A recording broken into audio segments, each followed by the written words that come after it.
Thank you so much for joining me. I'm Lowry, the Pretty POTSie, and today I want to talk to you guys about POTS and diet.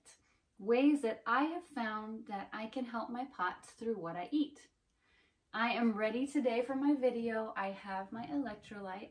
I have been drinking a lot of fluids today. I try to get 3 liters a day, and I try to mix regular water, soul water, and electrolyte water. Also, I can tell you in a pinch, if I have a really bad headache or I need sodium fast, a shot of pickle juice always does the trick. So try it next time and let me know what you think. I have on my compression pants today. These are from Fabletics.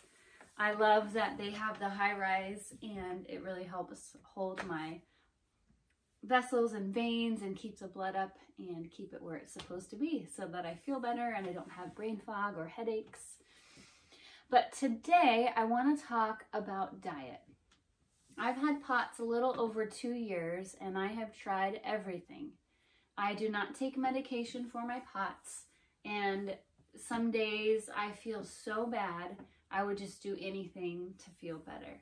And so I want to share with you some information that I've gleaned from my trial and error, and maybe it's something that can work for you if you're willing to try. I found the #1 food that bothers my POTS is corn.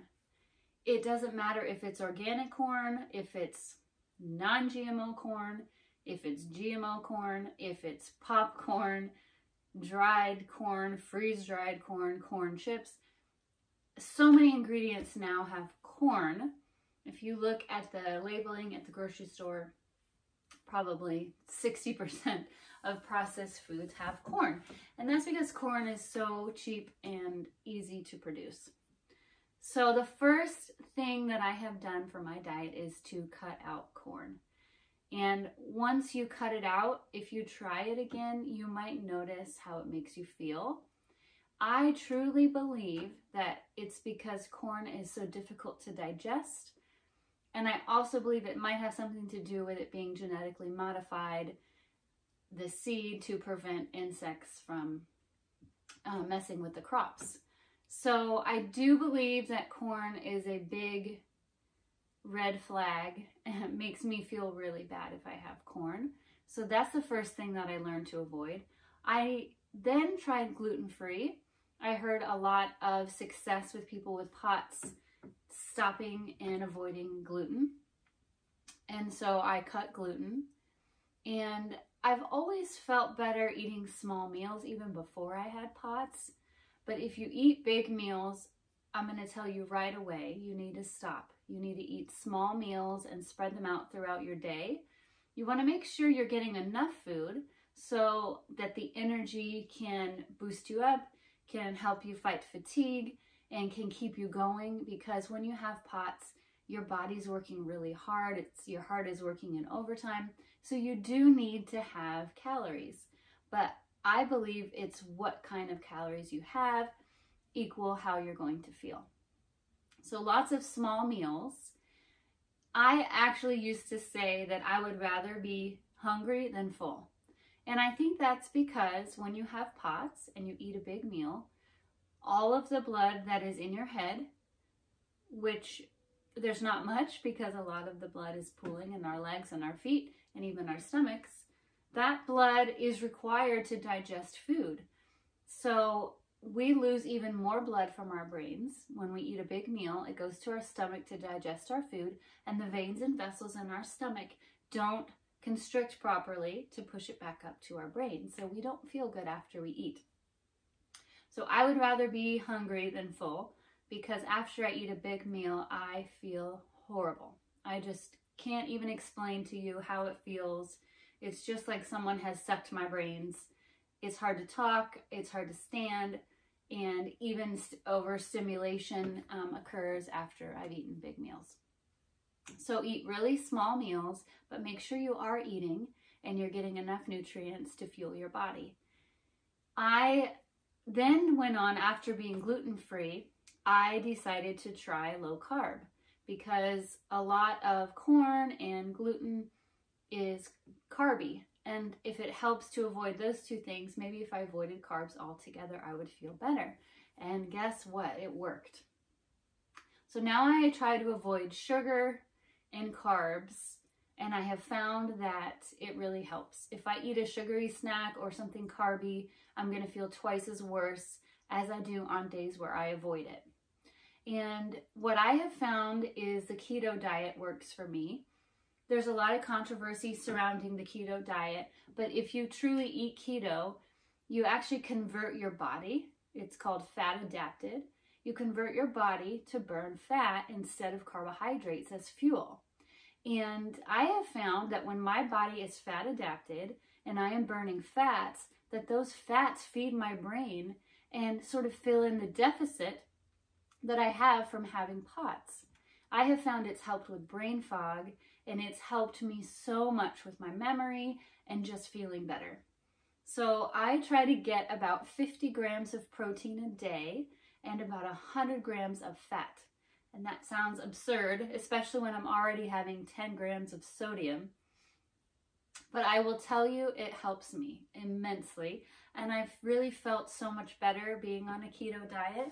And it's fun. It's fun to find out what foods I can have and what foods make me feel better. And it's kind of helped my POTS journey and helped me to get to a point where I can do more and I can be more active. I'm not laying in bed all day like I used to. I still haven't gone back to work full time, but I've been able to be there for my family more, and just my mental processes are clearer. So I have found that the keto diet really helps. And in conjunction with the keto diet and the healthy fats, I'm having MCT oil.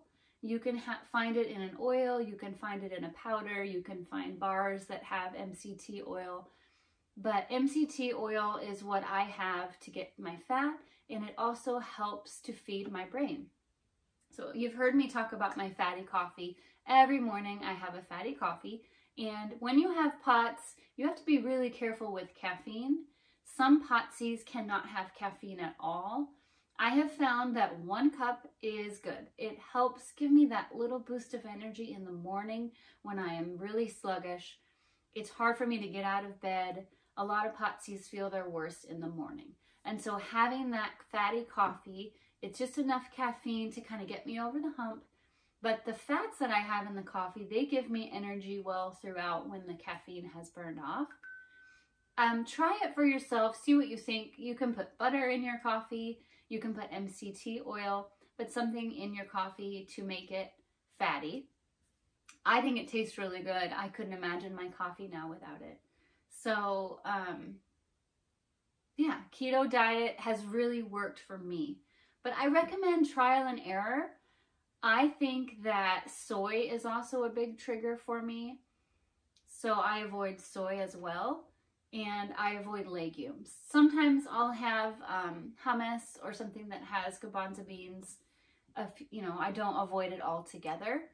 And I have fun with my food. I don't deprive myself. I eat when I'm hungry. And if there's no keto options around, I'm not going to starve myself. But I try to make good choices that fit in with the keto diet. I don't track my macros anymore. I've gotten good about knowing exactly how much I need to eat. When you're in ketosis, you really don't feel hungry. And so you're making better choices because you're not starving and you want to grab a sugar snack or a carby snack. You're really eating with the intention of fueling your body and feeding your body. And for me, eating ketogenic is like my medicine. I don't take any medication for my POTS. I do have a lot of electrolytes and a lot of sodium, a lot of fluids, and I eat a keto diet. I would really be interested to know what diets have worked for others on special protocols, and let me know what works for you. I would really encourage you to try cutting out things for a while and see how you feel when you add them back in. POTS and digestion go hand in hand because our digestive system is a part of our autonomic nervous system. So if you're eating things that are easier for your digestive system, then you're going to have less POTS symptoms. I've heard a lot of people talk about a low histamine diet. You could try that for your POTS. I have tried that as well, but I have found for me personally that keto is where it's at. And I've even gotten my husband on the keto diet. He had colon cancer, and so he likes it because he feels like he's keeping his body healthy. He's not eating processed foods. We eat tons of vegetables. And when you're on keto, you can have fruits like berries. I love strawberries, raspberries, and blueberries. Those are all low carb berries, and they have lots of antioxidants. But you have to do it the right way. You can't just eat bacon and cheese all day. Well, you can, but I believe that you have to eat healthy. So we choose lots of vegetables and low carb fruits. And then even when we're having protein, I'll have collagen powder or bone broth, healthy forms of protein that's not bacon or greasy burgers. I just wanted to share what has worked for me, and I hope that you enjoyed watching this video. Maybe it's given you an idea of something you can try. If you have POTS, you understand that you would do anything to feel better. So give it a try, see what you think. I will be making other videos and even sharing some of my keto recipes. The next video I want to make, I'm going to talk about compression garments and the ones that I like. So be sure to subscribe to my channel, The Pretty POTSie. I also have an Instagram page at The Pretty POTSie, and I have a Facebook group, The Pretty POTSie. I'm Lowry. Thank you so much for watching, and happy eating.